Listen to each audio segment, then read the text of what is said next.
Good evening, guys. In standard 10th, today we'll explain you the lesson number 4th, which name is From the Diary of Anne Frank. So, this title itself declared the name of the book. You can see here the name of the book, The Diary of a Young Girl. Okay, so before you read, I will say something about this Anne Frank author. So it is a story. This chapter is written by Anne Frank. Not chapter, but it is excerpt. Excerpt means एक piece लिया गया है, ठीक है।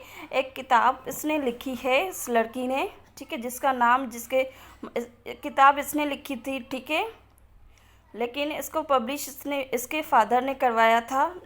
नाम क्या था किताब का, बुक का? The diary of a young girl. तो इसी में से एक एक्सेप्ट लेके चैप्टर में डाल दिया है आपके कोर्स की। एक्सेप्ट यानी एक छोटा टुकड़ा लेके, मीन्स पीस लेके। So let's begin. इसका नाम क्या है? एन फ्रैंक का full form Annelies Marie, full name है इसका। कब बॉर्न हुआ था? June 1929, February 1945। वो जब जर्मन जूइश गर्ल थी, who wrote with hiding with her family and friends in Amsterdam during German occupation of Netherlands in World War II. Family had moved to Amsterdam after the Nazis gained power Germany, but were trapped in the Nazi occupation extended in the Netherlands.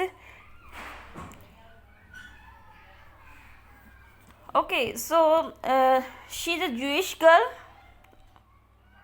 who belonged to German family. Okay, this is a photo. As I would wish myself to look all the time, then I would maybe have a chance to come to Hollywood. Anne Frank, 10th अक्टूबर 1942। इसका जो born हुआ था 10th अक्टूबर को 1942 में हुआ था, ठीक है। ये तब की इसकी पिक है।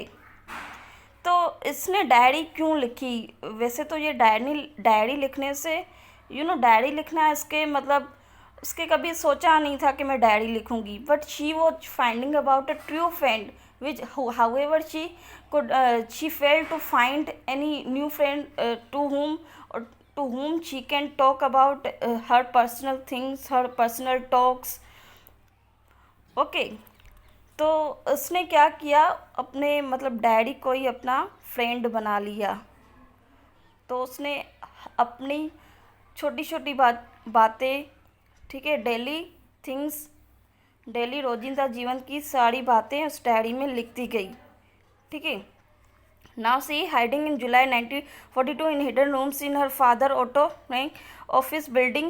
After 2 years in hiding, the group was betrayed and transported to the concentration camp system where an of type is in Bergen-Belsen within days of her sister. अभी ये तो इसका इतना नीड नहीं है, ठीक है, ये आप देख लेना।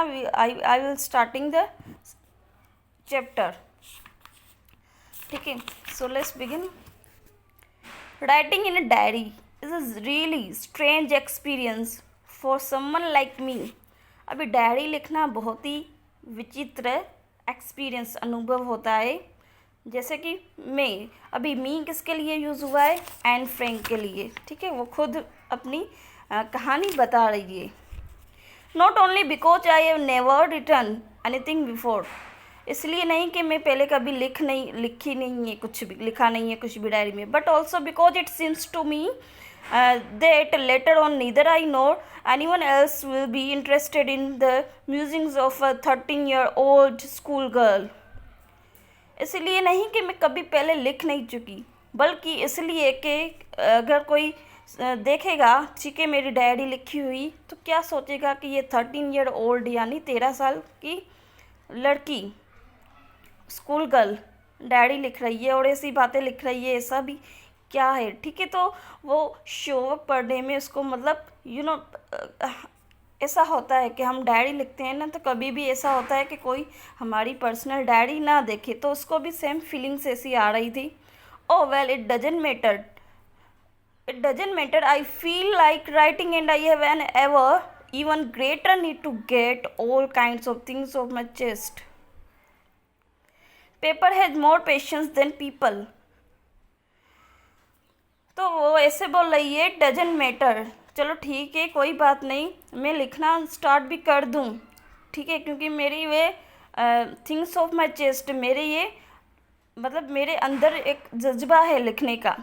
Paper has more patience than people, क्योंकि पेपर जो है हम पेपर में लिखते हैं वो बहुत ही धैर्यवान होते हैं, रादर देन पीपल से ज़्यादा। क्योंकि हम अगर डायरी में लिखते हैं कुछ भी, ठीक है, तो हम अपने इमोशंस डालते हैं उस वर्ड्स में, ओके, इमोशन अपनी जो छोटी छोटी बातें हैं वो लिखते हैं, ठीक है, जो हम पीपल को आसानी से नहीं कह पाते, ठीक है। इफ़ ट्रू फ्रेंड है कोई तो दैट इज़ ओके, हम कह पाते, लेकिन ऐसे हमको पता चले कि सामने वाला जो है हम पे हंस रहा है, या तो ठीक है हमारा मतलब सामने वाले से स्वभाव मैच नहीं हो रहा है हमारा नेचर, तो हम क्या करते हैं, वो अपनी जो है अपनी अंदर की बातें, सारे इमोशंस हम पेपर में लिख देते। I thought of this thing on one of those days when I was feeling a little depressed and was sitting at home with my चीन इन माई हैंड्स। अब क्या होता है, एक दिन वो बहुत ही डिप्रेस्ड फील करती है, ठीक है, चीन पे हाथ रख के बैठ जाती है, bored not listless, wondering whether to stay in or go out. I listless यानी विथ नो एनर्जी और इंटरेस्ट। तो वो एक दिन डिप्रेस होके ऐसे बैठ जाती है, चीन पे हाथ रख के, सोचती है, क्या सोचती है कि मैं यहाँ पे रहूँ, स्टे इन, घर में रहूँ कि घर से बाहर जाऊँ। I finally stayed where I was brooding, यहाँ पे ब्रूडिंग का मतलब brooding. Yes, paper does have more patience, and since I am not planning to let anyone else read this stuff back to notebooks grandly referred to as a diary, unless I should ever find a real friend, it probably won't make a bit of difference. अब क्या होता है यहाँ पे, आप देखिए कि वो डिप्रेस होके बैठ जाती है, बोर्ड नहीं होती, लेकिन उसमें ऐसी एनर्जी नहीं होती कि वो कुछ किसी बात में इंटरेस्ट ले पाए, वंडरिंग यहाँ वहाँ घूमती रहती, मतलब उसका मन भटकता रहता है कि मैं यहाँ बैठूँ घर में कि बाहर जाऊँ। फिर वो फाइनली बैठ जाती है और पेपर लेके कहती है कि ये पेपर जो है उसमें बहुत ही पेशेंस होता है, and since I am not planning to let anyone else read this stuff back to notebook, और वो सोचती है कि मैं ये किसी को पढ़ने के लिए दूंगी नहीं। I should ever find a real friend, मैं हमेशा से रियल फ्रेंड ढूंढती रहती थी, लेकिन आज तक मुझे कोई ऐसा ट्रू फ्रेंड नहीं मिला जिसको मैं अपनी बात कह पाऊँ, अपने इमोशंस कह पाऊँ, अपनी जो अंदर से घुटन हो रही है वो कह पाऊँ। Probably want make a bit difference, तो इसलिए वो जो है ना डैडी को ही अपना फ्रेंड बना लेती है।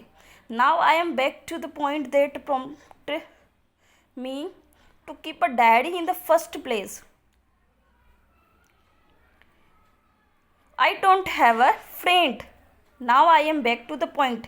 पॉइंट पे आती है वो, ठीक है, फिर diary in the first place पे डायरी रख देती है। I don't have a friend, मेरे पास फ्रेंड नहीं है। Let me put it more clearly, since no one will believe that a 13-year-old girl is completely alone in the world. मेरे पास ऐसा मतलब कोई फ्रेंड नहीं है, कोई यकीन नहीं करेगा कि 13 साल की लड़की कम्प्लीटली अलोन फील कर रही है, एंड आई एम नॉट, ठीक है, ऐसा नहीं है कि मैं बिल्कुल अलोन हूँ। आई हैव लविंग पेरेंट्स, मेरे पास बहुत ही प्यार करने वाले मेरे पेरेंट्स हैं, एंड 16-year-old सिस्टर है, 16 साल की मेरी बहन है, and there are about 30 people I can call friends, और ऐसे 30 लोग हैं जिसको मैं फ्रेंड कह सकती हूँ, but not true friend. I have a family, मेरे पास फैमिली है, loving aunts and good home, aunty uncle है और अच्छा घर है। No on the surface I seem to have everything, अगर बॉटम से देखे तो मेरे पास सब कुछ है except my one true friend. Except यानी एक ट्रू फ्रेंड को छोड़ के मेरे पास सब है, family, girl, friends etcetera. All I think about when I am with friends is having a good time. I can't bring myself to talk about anything but ordinary everyday things. वो बोलती है मेरे पास मतलब फ्रेंड्स तो हैं, मैं friends के साथ बातें भी करती हूँ, लेकिन सिर्फ ऑर्डिनरी थिंग्स जो रोजिंदा जीवन में होती है, ठीक है, वो क्या महसूस करती है, उसके पास क्या इमोशंस है, क्या इंस्टिंक्ट्स है, वो कभी भी शेयर नहीं कर पाती अपने फ्रेंड्स के साथ। एंड दैट्स द प्रॉब्लम, और यही एक मेन प्रॉब्लम है। May be able to get any closure and that's the problem. May be it's my fault that we don't confined in each other. In any case, that's just how things are, and unfortunately they are not liable to change. This is why I have started the diary. Confide का मतलब होता है to tell personal things privately to a person that one trusts. Confide का मतलब होता है कि अपनी पर्सनल बातें, प्राइवेट बातें कहना जिस पे हमको ट्रस्ट होता है, ठीक है। तो ऐसे वो बोल रही है कि ऐसा मतलब मैंने कभी क्लोजली कोई फ्रेंड के साथ इतना फील ही नहीं किया है जिसके साथ मैं अपनी प्राइवेट, अपनी पर्सनल बातें शेयर कर पाऊँ, ठीक है। और यही प्रॉब्लम है कि शायद वो अच्छा कोई जो है ट्रू फ्रेंड नहीं ढूंढ पाई अब तक। Unfortunately they are liable to change. Unfortunately वो चेंज हो जाते हैं। This is why I have started the diary, इसलिए मैंने डायरी लिखना स्टार्ट किया। To enhance the image of this long awaited friend in my imagination, I don't want to jot down the facts in this diary the way most people would do, but I want the diary to be my friend and I am going to call this friend Kitty. तो अब वो क्या करती है कि एक image create करती है, ठीक है, लॉन्ग टाइम से अपना डायरी को फ्रेंड बनाने का, और वो बना भी देती है डायरी को फ्रेंड, और उसमें सारी बातें लिखती है, और एक दिन तो वो उस डायरी का नाम भी रख देती है फ्रेंड, ठीक है, किटी। डायरी का नाम रख देती है Kitty. Now see since no one would understand the word of my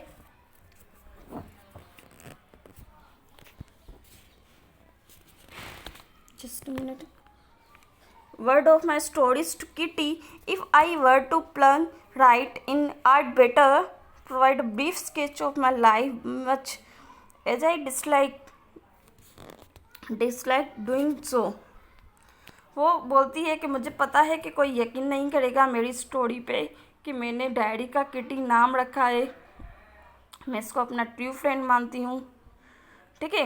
I'd better to provide a brief sketch of my life. वो इससे बोलती है कि इससे स्टोरी सुनाने से अच्छा है मैं थोड़ा स्केच करके अपनी लाइफ को, ठीक है, समझा दूँ। But much as I dislike doing so, लेकिन मैं ये करने से भी मुझे ये करना अच्छा नहीं लगता, dislike. My father the most adorable father I have ever seen, don't marry my mother until he was 36 and he was 25. My sister Margot was born in Frankfurt in Germany in 1926. I was born on 12 June 1929. I lived in Frankfurt until I was 4. My तो अभी ऐसे बोलती है वो कि मेरे father जो है बहुत ही अडोरेबल है, आई हैव एवर सीन, मैंने देखे हैं। फिर क्या बोलती है, डिडंट मैरी माई मदर, वो मेरी मम्मी से शादी करने को तैयार नहीं थे। अनटिल ही वॉज 36, जब तक वो 36 की नहीं हुई। एंड ही वॉज 25, और अब वो 25 की। माई सिस्टर, मेरी सिस्टर जिसका नेम है मार्गोट, वॉज बोर्न, इसमें हुई, इसका बोर्न हुआ फ्रैंकफर्ट में इन जर्मनी में 1926 में। एंड वो कब जन्मी, आई वॉज बोर्न ऑन 12 जून 1929 में। और वो कहाँ पे रहती थी, फ्रैंकफर्ट में रहती थी। अनटिल आई वॉज 4, जब तक वो 4 साल की थी।